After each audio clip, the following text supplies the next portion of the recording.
नमस्कार, आप देख रहे हैं बंसल न्यूज़ डिजिटल।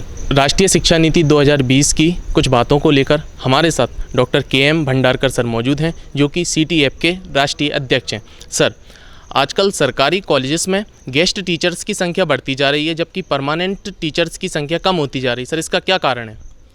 इसका मूल कारण यह है कि आज भी हम शिक्षा को एक उत्पादक क्षेत्र, प्रोडक्टिव सेक्शन नहीं मानते और हमको लगता है कि शिक्षा तो ठीक है, चलती रहेगी। अब टीचर परमानेंट है, कॉन्ट्रैक्ट बेसिस पर है, तो क्लर्क और बेसिस पर है, फिर भी पढ़ाते तो है। तो यह धारणा जो है ये ठीक नहीं है।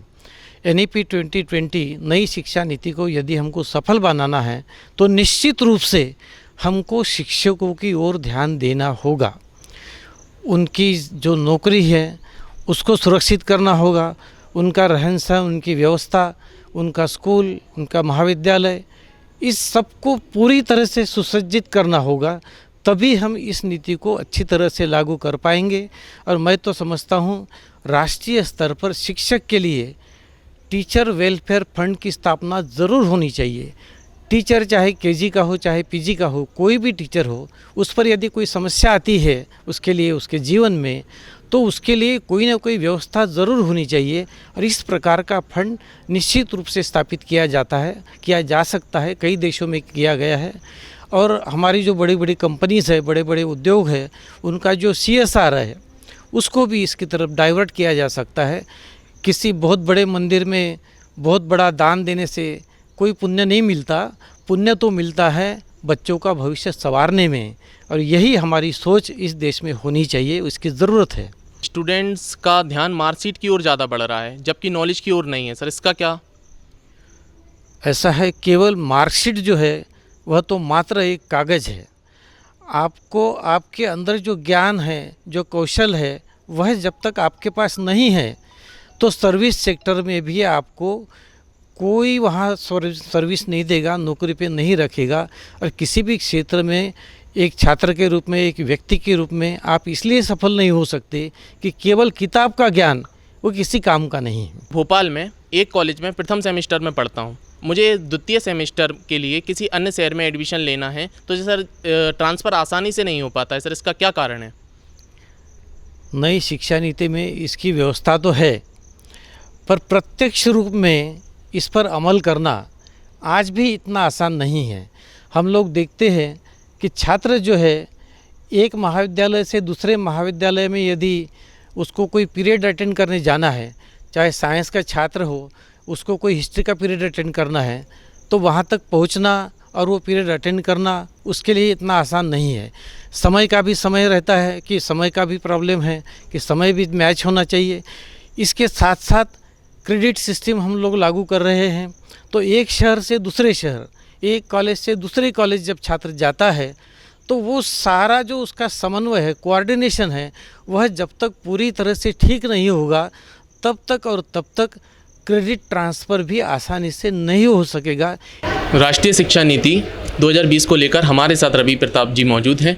सर, राष्ट्रीय शिक्षा नीति 2020 में ही लागू हो चुकी है, लेकिन इसके ज़्यादा बदलाव देखने को नहीं मिलते हैं।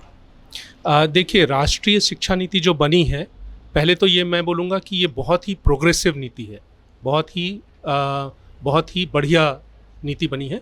लेकिन जो सबसे बड़ी चीज़ इसमें है वो है इसके क्रियान्वयन की, और वो क्रियान्वयन के बारे में भी शिक्षा नीति में बात हुई है। लेकिन उस शिक्षा नीति का क्रियान्वयन की मॉनिटरिंग जो है वो उसमें हम लोग शायद पीछे रह गए हैं, जिसके कारण जो चीज़ें ज़मीनी तौर पे बदलाव होना चाहिए उसके कारण वो हमको दिखाई नहीं दे रहा है।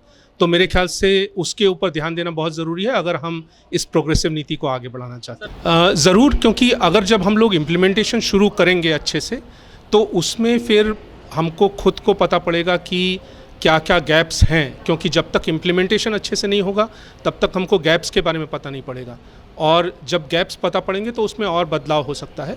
और अगर हम बड़े स्तर पर देखें तो जो दो चीज़ें विश्व के स्तर पर बदलाव हो रहा है और जो बहुत ज़रूरी हैं राष्ट्रीय शिक्षा नीति में ध्यान देने की, पहली चीज़ तो है कि जो जलवायु में बदलाव हो रहा, क्लाइमेट चेंज की बात जो हो रही है दुनिया भर में, और उसका जो असर है उसको कैसे हम लोग अपने शिक्षा में बच्चों को तैयार करें, अपनी जो नई जनरेशन है उसको कैसे तैयार करें, वो बहुत ज़रूरी है।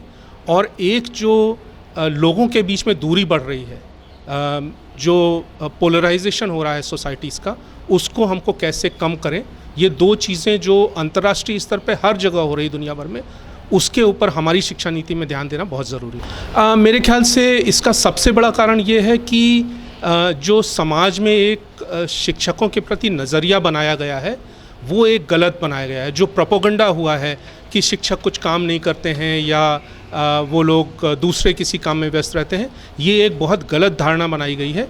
इसमें बदलाव की ज़रूरत है और बहुत सारे हमारे शिक्षक ऐसे हैं, मतलब ज़्यादातर शिक्षक मैं बोलूँगा ऐसे हैं जो बहुत अच्छा काम कर रहे हैं, जो बहुत बढ़िया बदलाव की बात कर रहे हैं। मेरे ख्याल से उन लोगों को भी बहुत अपने काम के बारे में दूसरे लोगों को बताना चाहिए, सारी दुनिया में पता पड़ना चाहिए, हमारे समाज में पता पड़ना चाहिए कि वो लोग किस तरीके से बदलाव ला रहे हैं। तो मेरे ख्याल से उसके ऊपर जब काम होगा तो लोगों में भी लोगों की सोच में बदलाव आएगा।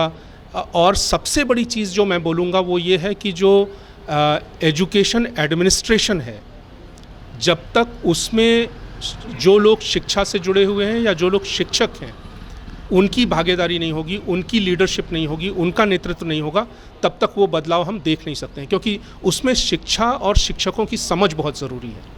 जैसा कि आपने राष्ट्रीय शिक्षा नीति 2020 के बारे में रवि प्रताप सर से जाना, वीडियो जर्नलिस्ट मोहम्मद औसाफ के साथ अमन जैन, बंसल न्यूज डिजिटल। यदि आप ये वीडियो YouTube पर देख रहे हैं तो हमारे चैनल को सब्सक्राइब करें और बेल आइकन को दबाना ना भूलें। अगर आप Facebook पर ये वीडियो देख रहे हैं तो हमारे पेज को लाइक करें। आप हमारे WhatsApp चैनल बंसल न्यूज को फॉलो कर हर दिन लाइव अपडेट्स भी पा सकते हैं।